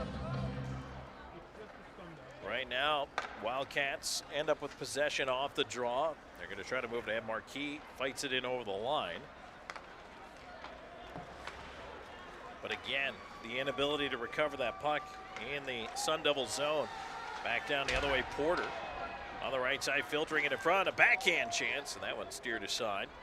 Marquis once again looking to move it ahead. He'll bank it on the right side, but it was behind Litwin. And now that one's sent down. Will it go for icing? Yes, it does. This Timor just barely able to get back in time. Yeah, Lackey, an incredibly fast player, almost got in there on him. But so far, Biv has, you know, he's given up 2, but he's been incredibly sharp. You know, the chances that he has, that first goal, he's got no chance on that. That is definitely not on Biv in any way. That second goal, funky one off the boards, but you got to have that offensive support for your goalie tandem, and the U of A has struggled with that all season, is getting that offensive production at a high level. Puck is bounced towards the blue line, but Meyer able to keep it in off the skate of Kowalchuk. And he'll play it onto the right wing side. Sun Devils once again just shovel it back out to center. Fired in, and Timor's long chance is held there by Garber. He'll freeze it for a face-off to his left. One of the most telling stats to me, looking at the stat line on Thursday before the game, was that the ASU's goals against has been 90 on the season. Coming into this, U of A was at 57. That should show you that ASU is a team you should be able to put goals up against. And the U of A, these last 2 games, it's just not. And Garber has gone back-to-back in both of these games, too. I just don't think the U of A have tested him enough. Timor will leave it off. Lusby a shot, and there's a left-hand save by Garber now. Penalty coming up. And once again, Arizona will go to the man advantage here, trailing by a goal, 4:55 into the third period. Fritz with a great net front presence, just gets all in there, forces ASU to try to clear him out. They get the stick in the legs, Fritz goes down, and that's going to be number 14, Jaron DeBolt, going to the box. So, tale of special teams so far tonight, this afternoon. See if that continues. 14, Jaron DeBolt, 2 minutes for tripping time of that penalty, 4 minutes, 55 seconds in the third period. And put your Wildcats on a Hogan Transportation power play. All right, now Arizona having trouble with the forecheck here. Looking to move it ahead at center. Meyer looking to tip it on, instead turned over and flipped right back down the ice. Hoffenkamp and Larson both doing a nice job out there. Volsic with a good little calm play there, but that sets up this outlet for Selman down the wing. Selman will cruise behind the net with it. He'll set it up to the right point. Fisher back to Selman. Selman still wheeling, leaves it on the right half wall to Timor. Timor, cross ice feed to the dot. There's a quick shot, tipped into the corner, Orfanos. Meyer sending it up top, getting it back from Fisher, but it hopped over his stick, and that allows a clear by Hosworth. You had 4 ASU players there staring at Timor with Orfanos on the other wing. They get the pass over, but Orfanos has to settle it down, take that 1 extra second. Not able to make that opportunity go. U of A will bring it up again. On the left winger's Lowell. He'll leave it up to the point. Holt takes it middle of the blue line. He'll feed it back to the left side. Once again, Lowell. Cusinelli at the left point. Hole up top as Jones loaded up. Feeds him, lets it go, tipped in front, and the puck's still free. Oh, quick whistle. Very quick whistle. Garber looked like he had it covered. I think Johansson maybe just squirts it out from under him. But Jones, not the most likely power play goal scoring guy you might think of, but he's been kind of working that Timor side of the ice a little bit down low, looking for a one-time shot. Arizona State able to win that draw, clear it on down. 25 seconds to go in the man advantage, 6.5 minutes into the third period. Sundevils with a 2-1 lead over the Wildcats. Wildcats on power play chance number 4 this afternoon. They're 0 for 3 so far. Right side, it's tipped in. Jones trying to get in there after it. He's ridden off the puck, but it's controlled up top. There's a shot by Hole and a rebound off the dasher. Cusinelli, a chance, hit bodies in front. And Arizona State has an injured player. I think the shot from Cusinelli hits the man down on the ice. It's Matt Palmer who's now up under his own steam and heading off the ice, but boy, that one stung him pretty good. Well, one thing, I mean, obviously safety of the players is going to come first every time, and Palmer's down on the ice holding his head, looking like it might be something a little bit more. I think that's why they blow the play dead. We've seen U of A players hurt. They can't skate right. They don't blow the play dead because there's not an injury warning, but you see a guy on the ice holding his head, you got to blow the play dead, and that kills the offensive opportunity for the U of A there. Just 1 second left on the power play here. They're going to throw Sofrino out of the draw. Or no, they'll just give him the warning. ASU wins it. That's the end of the power play. What looked like probably the best flurry of offensive chances for the U of A ends in a whistle, and the power play ends just like that.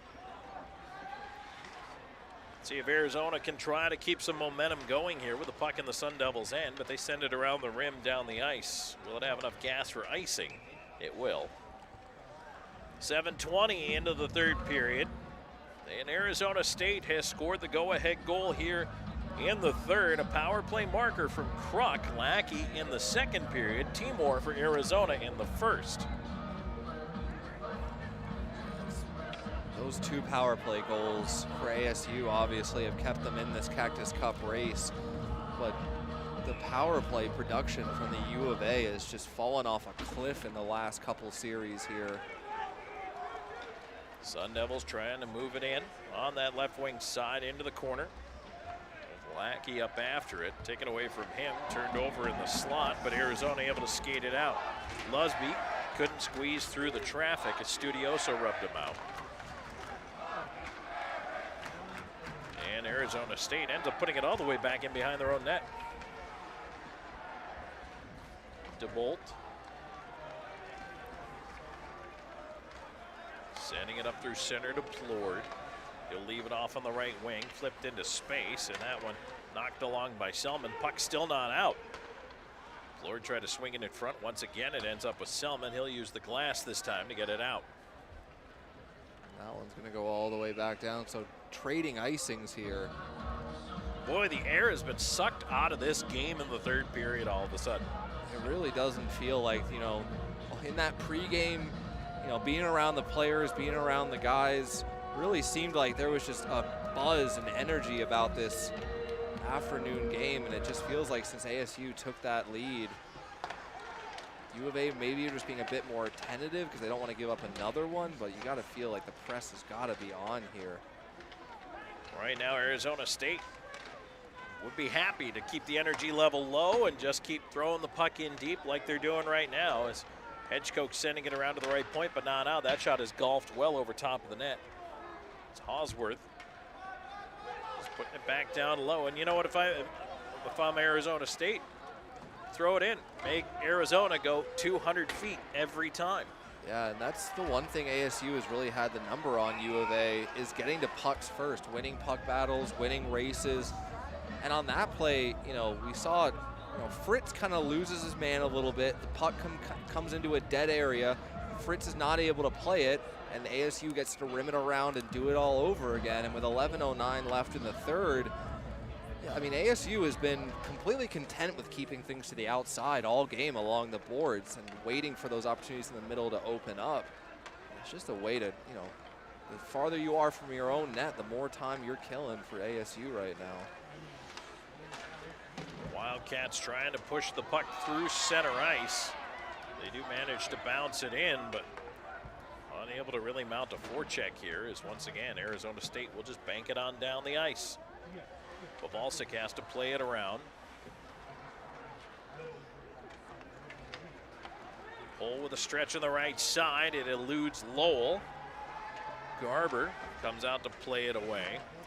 And now Lowell steals it back, try to walk it in the slot, ends up at the left point, fed to the right side. Hole with a wrister, blocked. Gets back to him, a bouncer. He fakes, carries right side. Through traffic, missed the net. Here's Fisher on the left point. He'll get it down low, Johansson. Johansson stops, tries to scoot away from his man on the backhand far side. Sends it back behind the net.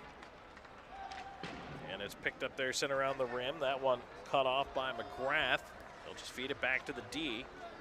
As the Wildcats pull out for the change, just past the halfway mark of this third period, Arizona State with a 2-1 lead. And that offensive zone time there just doesn't result in anything dangerous from the U of A. Johansson trying to work back and forth around the net, but maybe a chance here for Orfanos. Orfanos up, he's got Cusinelli trying to feed it to him, but that puck is knocked away, but ends up back with Orfanos, a centering feed. Cusinelli tips it to the point, Shively to Fisher. Fisher, long shot, they score! Redirected in front of the net, it bounces in past Garber, and this game is tied, back up at 2. Johansson with a headsy play, gets a great tip on it. Orfanos and Cusinelli bring the speed over the line. They begin that rush. They stick with it, try to center it, a little bit of a broken play, but it gets out to Fisher, who wastes no time getting a shot on net, and Johansson with a huge tip to bring this game even. So the goal at 10:32 puts the electricity back in the building. Johansson, his 6th of the season, and it couldn't come at a better time. Arizona Wildcat goal, give it to number 28, Alex Johansson. assist goes to number 6, Ryan Fisher, and number 9, Cameron Timor. That's Johansson from Fisher and Timor. Time of your Wildcat goal, 10 minutes, 32 seconds in the third period. Studioso in with a chance. Meanwhile, on the other side, he puts it over top of the net, but now a heck of the Wildcats again. Meyer moving in through traffic, a shot. Garber holds. And all of a sudden, Arizona feeling the surge. Yeah, that shift right after a goal is one of the most telling things in hockey, and the U of A do a good job of stifling ASU's offense. U of A comes back down the other way. Meyer throws a shot in on Garber, who has been quite prone to leaving rebounds. He's able to gobble that one up, but offensive zone draw here. Face off to the left of the Sundevils' cage. And they didn't like that one. Let's do it again. Still feel like I remember the days when there wasn't the face-off kind of back and forth as much. It seems like it's become more, at least at the NHL level, that kind of second drops of pucks, hesitations. Players always seem to look up at the sky. They never like it, but. Well, everybody thinks that they're just fine no matter what they're doing. That's why we've got the refs, right? Yeah, I've never seen a player, well, one time I saw a player agree with the penalty called. Puck at the left point held. Oh, dangerous deflection. Bavalsic had to put the right pad out as it went off his own D. Hole will move it through center. Chips in on the backhand, goes after it into the far corner. Hole centering feed, it's loose. Oh boy, Garber had it swept away by his own defense. Luckily it worked out for Arizona State, but man, that was a hairy moment. That puck was just sitting right in the deadliest point of the ice with no one near it. A long shot in that Bavalsic waves out with the stick, kept into the point by Tillman. Ends up around to the right side. McGrath sending it on to the near wing. 7:53 and counting to go in the third. We're tied at 2. Hole at center, he'll dump it in wide of Garber, who lets it bounce. No icing. ASU, U of A with a little bit of a stronger forecheck here, keeping 3 guys below the blue line. Exactly for that reason right there. Turned over on the right side. Here's a chance of the high slot. Oh, the shot, they score on the rebound. They're not going to count it. The goaltender was taken out. Garber was run into. Ziegler followed his own rebound, but this one's not going to count. So Ziegler is going to have 2 goals waved off in this game. And so here's the point of contention. And I'm sure this is exactly what we're going to have to, and we'll watch, we have the in-house replay here, but to me, Selman was knocked down into the goaltender. That's not his fault. Yeah, Selman gets tripped up basically going in to drive the net. I'm not going to try to make sense of the refs. I still can't understand though how, Selman is just purely taken down, and they don't wave the goal off until way after it's in. No, they waved it off right away. Yeah, they waved it, but I don't necessarily think they should have, because he was taken in by the ASU defender who knocked him down into the goaltender. But, they waved it off right away because Selman was in there with Garber on top of him. Such an unlucky night for Connor Ziegler playing on that top line, but U of A are going to get another chance on the power play. Maybe a little bit of makeup here. And this power play coming with a roughing call against Arizona State. With 7:09 left to go in the game.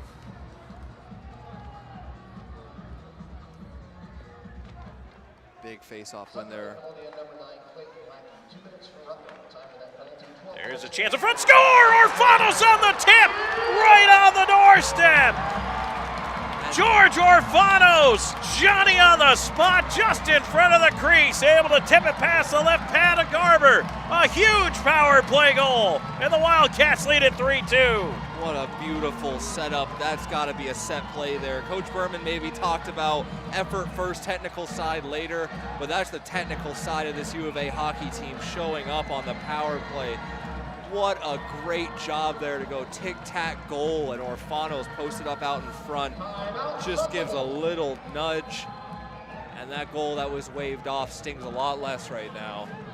It sure does. And for the first time in a while, seeing Arizona convert on the power play, oh, the timing of that, absolutely critical, because you were just excited, thought you took the lead, had the goal waved off.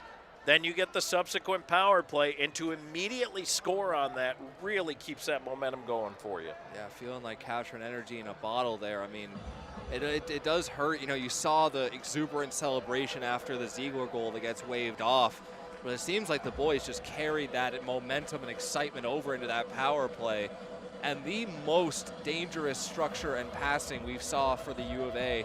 On their 5th power play of the night, they draw it up just right, and Orfanos is the one to put the U of A ahead here and maybe the Cactus Cup winning goal. So Arizona State now calling timeout with about 7 minutes left to go here in this third period. And I'm sure the word on the bench there is, hey, we won Thursday night. We don't need to get out of ourselves, get out of our heads, take unnecessary penalties. Let's make sure that we're playing the game that we know we can play. And it's the same message for U of A. Don't give the Sundevils another power play chance. Be smart. Especially because that power play came after a roughing call. It wasn't an infraction to stop an opportunity. Arizona Wildcats will give it to number 7, George Orfanos. The assist goes to number 27, Max Meyer, and number 6, Ryan Fisher. That's Orfanos from Meyer and Fisher. Time of your Wildcat power play goal, 12 minutes, 58 seconds in the third period. And so that is a huge moment in the game. U of A back in the lead. As they open the scoring in this one, fell behind 2-1. Now we get a whistle and a little bit of a pile up here at the line.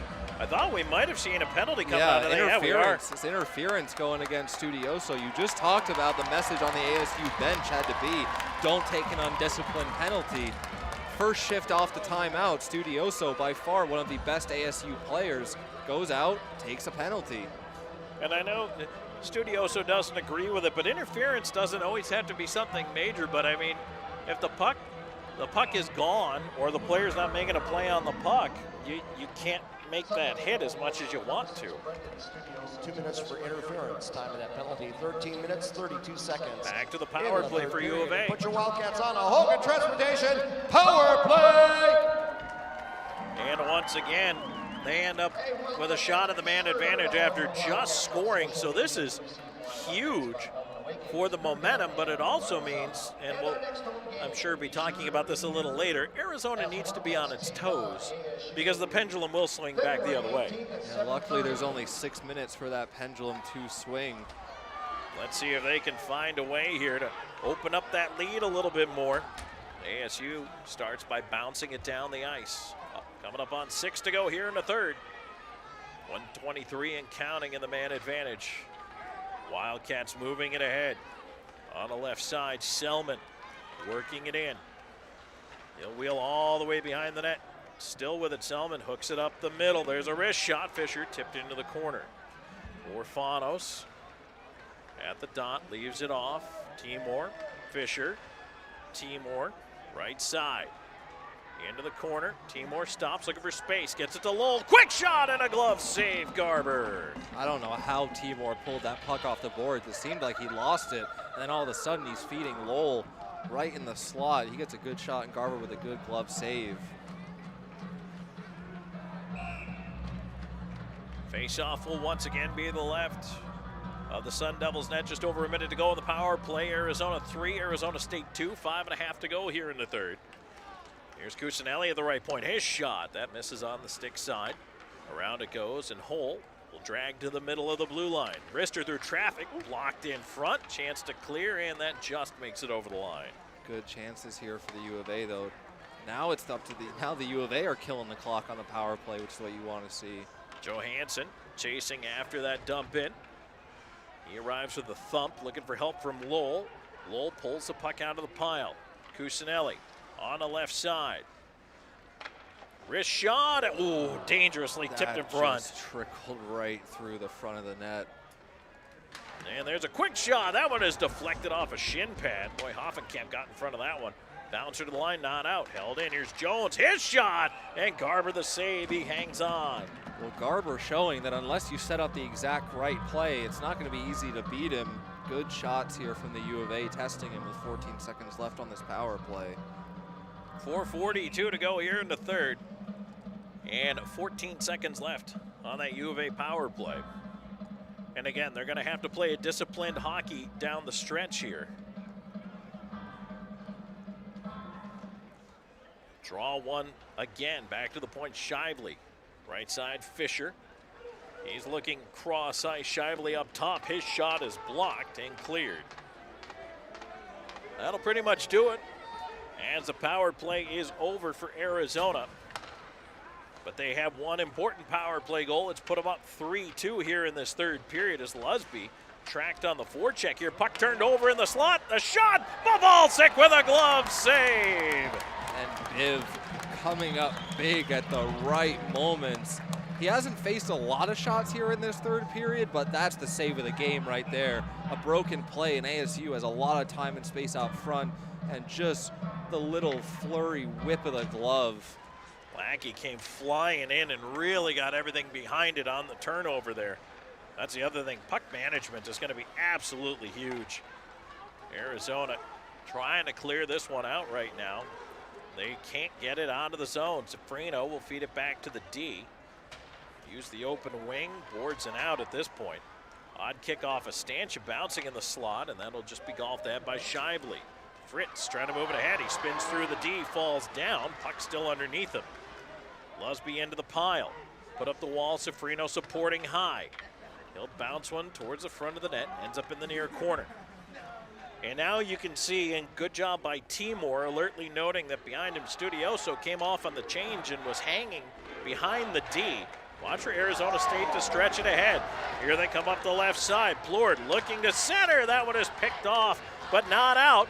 And a second attempt does get it over the blue line. Some great defense there, and ASU is definitely going to be looking to spring that man in off the behind the defense. And for now, right now, it's got to feel like Hail Mary time for ASU. Well, they will continue to push and get aggressive on the forecheck here. 3 minutes to go here in this third period. That pass missed. We'll go for an icing call. And again, want to mention the play of Aiden Sofrino. Broke up that opportunity in the slot with his stick. And, you know, that's the important part of being a center. You're the first defensively responsible forward, and he's done a very good job of that here in this game. The ability to read the play there and shut down that opportunity that at this point in the game, any scoring chance could be, you know, the one that swings the tide. So to break that up and make sure ASU doesn't get a clean shot, huge for him. Sebastian will be heading down in a little bit here to chat with head coach Chad Berman post-game. But in the meantime, we got a nail-biter this afternoon at Tucson Arena. Puck is kept in by Kowalchuk at the left point. He'll swing it over to the right side. Wrister is blocked. And a chance for a clear, still not out. Lusby fighting his man, but the puck still in the zone. Timor behind the net after it. He gets tied up, set right in front. It ends up with Lusby, and a penalty coming up here. And it's going to be against Arizona. With 2.5 to go in the third, and there it is, the pendulum swings. It does. 2:30 left in ASU that have scored on 2 of their power plays. And on Brody Selman, you don't see him going to the box too often. But another huge kill here that the U of A have not been able to shut down this ASU power play quite yet, but this is the time to do it. Face-off will be to the right of Pavelski. 20, Brody Selman, 2 minutes for roughing. Time of that penalty, 17 minutes, 30 seconds in the third period. Now let's see if Arizona State is going to elect to try to go ahead and work this around 5-on-4, which for now they are. There's a shot that is tipped from well out in the slot, fanned on enough that Meyer couldn't clear though on the backhand. Kept up top, here's Tillman. Onto the left side, Plourd. Tillman, wrist shot blocked by Hole. Hole slow to get up. Puck to the far side, chipped in front. A bouncer didn't get through, cleared, not out. Held in again. Tillman over to the right side, gets it back up top, tees it up. A shot, pinballing off shin pads and wide. That time getting in front of it, it was Jones. Onto the left side, Studioso with it. There goes the goalie to the bench. Now to the left point. There's a shot blocked in front again. 6-on-4, and it's cleared out.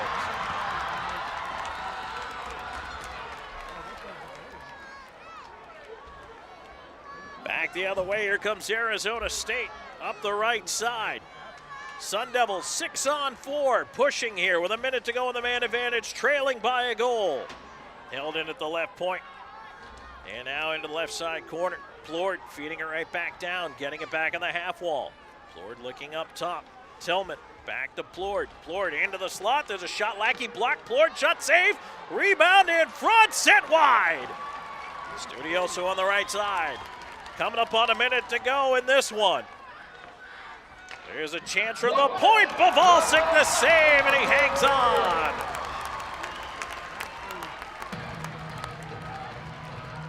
.30 seconds to go on the power play for Arizona State. 59.5 seconds left. Keep in mind, the Sun Devils have already used their timeout in this game. Draw to the right of Bavalsic as he taps the posts. Draw win by Arizona State. They'll set it up. Tillman up top. Studioso back to Tillman. Studioso fakes. Tillman lets it go, and he missed the net. Studioso right point holding on. Now Tillman up top will shift to his right. Plord back up top. Studioso. Plord near half wall. In front for the tip. Bavalsic the save. Sent around to the far side. Lackey stumbles. A puck out of the zone. Selman out of the box. And Arizona's killed it off. Now just 24 seconds to go. 6-on-5. Arizona State net empty. Puck backhanded deep. Sent right back towards the point. And it squeaks out off of Studioso. Arizona State trying to walk back in, but offside. The Wildcats 11 seconds away from clinching another Cactus Cup.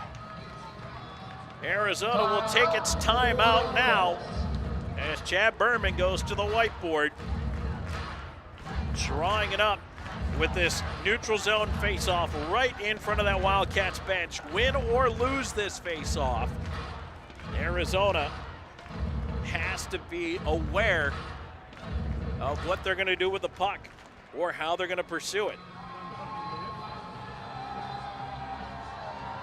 11 seconds left to go in the third. Arizona 3, Arizona State 2. It took a pair of goals here in the third from Arizona, Johansson and Orfanos. And that power play goal by Orfanos at 13:58, right off the face-off, able to tip it home. That's the difference right now. Garber stays on the bench. Arizona State has enough time to try to win the draw, but they also may try to go forward with it here. Plord looks like he's going to try to pull it. It's tied up outside the blue line. Arizona State wanted to go cross ice. They're able to move it in. Studioso walks in with a wrister. That's blocked. Rebound sitting in the slot. Another chance blocked, and that'll do it.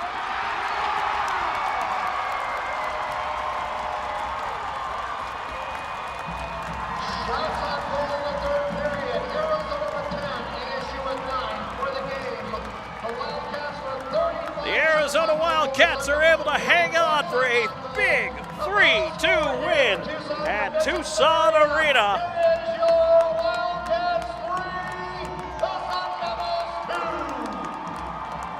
And now the Wildcats can say once again, they are winners of the Cactus Cup.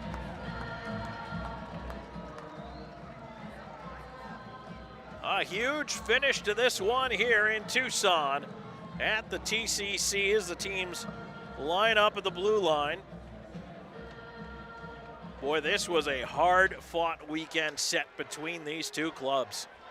Don't forget, ladies and gentlemen, we'll hear from Coach Berman and the player of the game. As the teams go through the handshake line.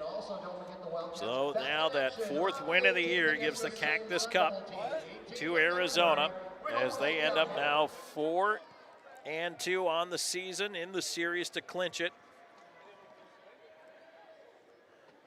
And again, Just a tremendous effort. Both goaltenders today, Nolan Bavalsic, Eric Garber, both of them playing well, but Bavalsic coming out with the win.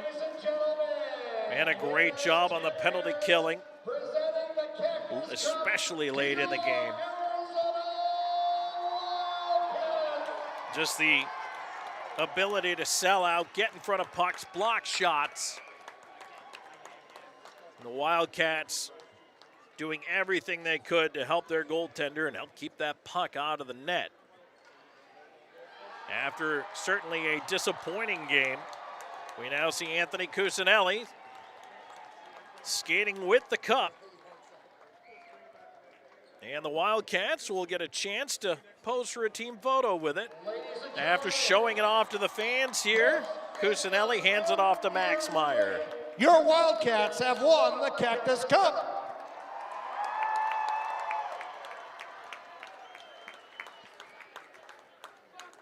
And Meyer now will hand it off as well to Alex Johansson, who gets his turn with it.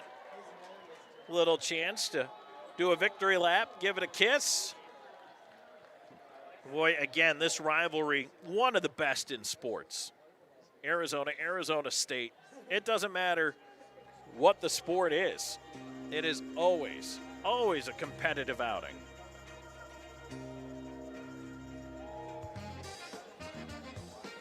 And the Wildcats will get their turn to be able to celebrate winning the cup. Always a good feeling for this team.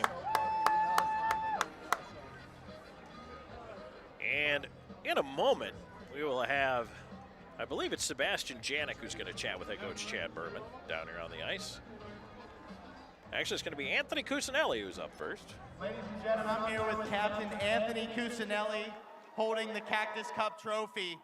This is the 4th consecutive year hoisting this trophy. As a captain, what is this feeling like? Yeah, it's been awesome. Before we came out here, ASU was on a 6-game streak of winning this thing, and for me and the other guys, Churro, Maxi, Bivo, it's our 4th year in a row, so it definitely means a lot.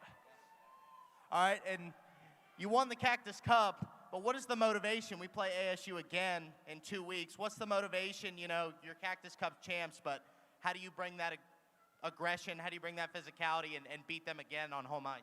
Yeah, we'll enjoy it tonight. We deserve it. 2 more games left. We're making a push at Nationals, though, so every game's important coming on to the... Thanks, Coos. And I'm here with head coach Chad Berman. Thursday night, you didn't really have a lot to say about the technical side of things, but the effort side of things. Boys get the job done here today, win the Cactus Cup again. How are you feeling right now? Any better? It's always more fun to win, that's for sure. I think we got some things to clean up, but we hit the baseline stuff. I thought we competed better, showed up to play today. You know, we got to cut down the turnovers and the penalties. That's going to kill us down the stretch here. But, you know, this trophy, it means a lot. First of all, it's always goal number 1. Beating ASU, we understand the weight of the rivalry. But also, I think Coos touched on it, especially this senior class.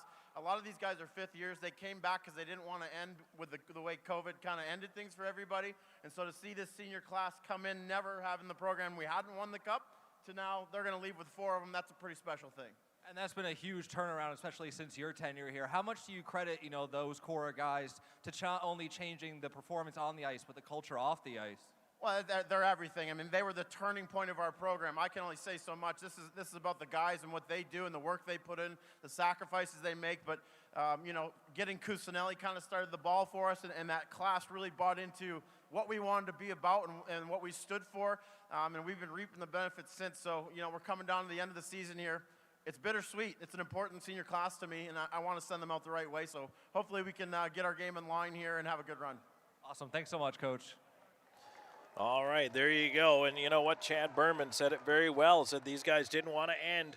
Of course, COVID has interrupted so much for so many. But this senior class now, who 5th year, 4th year seniors, if you will, because remember, there was an entire season wiped out for this Arizona Wildcats hockey team.